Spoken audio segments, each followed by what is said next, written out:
మొత్తానికి TSPSC chairman దాదాపు మహేందర్ రెడ్డి పేరు వినిపిస్తా ఉంది ఖరారైనట్టుగా. రేవంత్ రెడ్డి తీసుకున్న నిర్ణయం లేకపోతే ప్రభుత్వం తీసుకున్న నిర్ణయం? సో కరెక్టేనంటారా? ఏం చెప్తారు దీని మీద? మహేందర్ రెడ్డి గారికి ఉన్న టైమే 11 నెలలు ఉంది. వయసు రీతి 62 సంవత్సరాల లోపున వాళ్ళు తీసుకోవాలా. మరి కనీసం ఒక 4 to 5 years వాళ్ళని తీసుకుంటే అవకాశం మంచిగా ఉండేది. ఇప్పుడు ఈయన ఈ డీజీపీగా పోలీస్ డిపార్ట్మెంట్లో అన్ని అంశాలపైన ఆయన అవగాహన ఉండొచ్చు.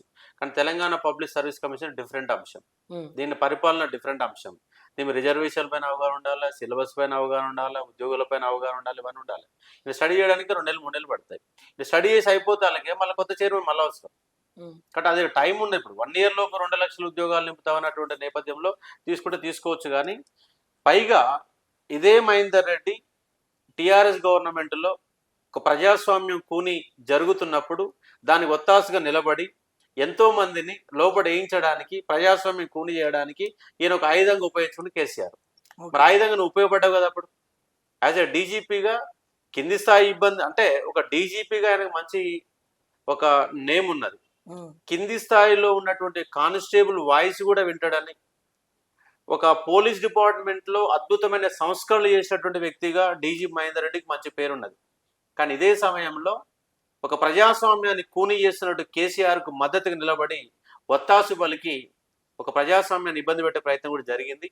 కాబట్టి గత ప్రభుత్వంలో పనిచేసిన నేపథ్యంలో ఆయన వాసనలు అలాగే ఉంటాయి. కాబట్టి డీజీపీ మహేందర్ రెడ్డి మంచి వ్యక్తి అయినప్పటికీ కూడా ఏ విద్యార్థి వర్గం కూడా ఆయన టీఎస్పీ చైర్మన్ కావడాన్ని హర్షించడం లేదు. 80% విద్యార్థి లోకం DGP Mahender Reddy TSP chairman కావడాన్ని ఒప్పుకోరు. ఒకవేళ మీరు బలవంతంగా చేసే ప్రయత్నం చేస్తే అది వ్యతిరేకతకు దారితీస్తుంది. ఆయన మంచోడు కావచ్చు, మంచి వ్యక్తి కావచ్చు, సంస్కరణలు చేసే నమ్మకం మీకుండవచ్చు.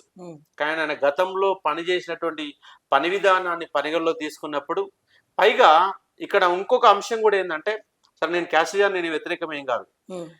ఇప్పుడు రేవంత్ రెడ్డి అదే రెడ్డి సామాజిక వర్గానికి సంబంధించినటువంటి మహేందర్ రెడ్డిని తీసుకోవడం అవసరమా? చాలా మంది ఇప్పుడు ఇదే మాట్లాడుకుంటారు, ట్రోల్ అవుతున్నాయి.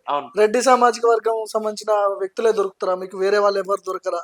సో ఇవి ట్రోల్ అవుతున్నాయి ఆల్రెడీ సోషల్ మీడియా. అవును, సో దీని మీద చర్చలు కూడా జరుగుతున్నాయి. అంటే ఇప్పుడు టిఎస్పిఎస్ అనేది అంత ఇంపార్టెంట్ ఏం కాదు, కానీ మన ప్రభుత్వాన్ని కూలగొట్టడంలో టిఎస్పిఎస్ ప్రముఖ పాత్ర పోషించింది. ఎందుకంటే 14 పేపర్ లీక్ అయినాయి. అంటే సరిగ్గా ఎన్నికల కంటే ముందు 6 నెలల ముందు జరిగిన గందరగోళాల కారణంగా ఇవాళ మెయిన్ సమస్య తెలంగాణ పబ్లిక్ సర్వీస్ కమిషన్. 2 లక్షల ఉద్యోగాలలో 70% ఆఫ్ ఎంప్లాయ్మెంట్ కల్పించే ఒక సంస్థ తెలంగాణ పబ్లిక్ సర్వీస్ కమిషన్. ఆ నేపథ్యంలో దీనికి ఇంపార్టెన్స్ పెరిగింది. రాష్ట్రంలో ఉన్నటువంటి విద్యార్థులే కాదు, విద్యార్థుల సంబంధం లేని వాళ్ళు కూడా టీఎస్పీఎస్ పై చూస్తున్నారు. అంటే టీఎస్పీఎస్ అనే ఒక క్రెడిబిలిటీకి సంబంధించిన అంశంగా మారిపోయింది. ఉద్యోగాలు నింపడం ఒక ఎత్తు అయితే క్రెడిబిలిటీ ఇంపార్టెంట్. ఆ క్రెడిబిలిటీ అనేది మహేందర్ రెడ్డి ద్వారా ప్రజలకు మీరు అందించలేరు. ఫస్ట్ కావాల్సిన పాయింట్. అంటే ఆయన అర్హుడు కాదు అని చెప్తున్నారు మీరు మొత్తానికి. అంటే అర్హుడు కాదని నేను చెప్పట్లేను, కానీ ఆయన ఎక్కడ పనిచేసిండు? టిఆర్ఎస్ గవర్నమెంట్ లో పనిచేసిండు. మరి విద్యార్థులు మోసం చేసింది ఎవరు? TRS government.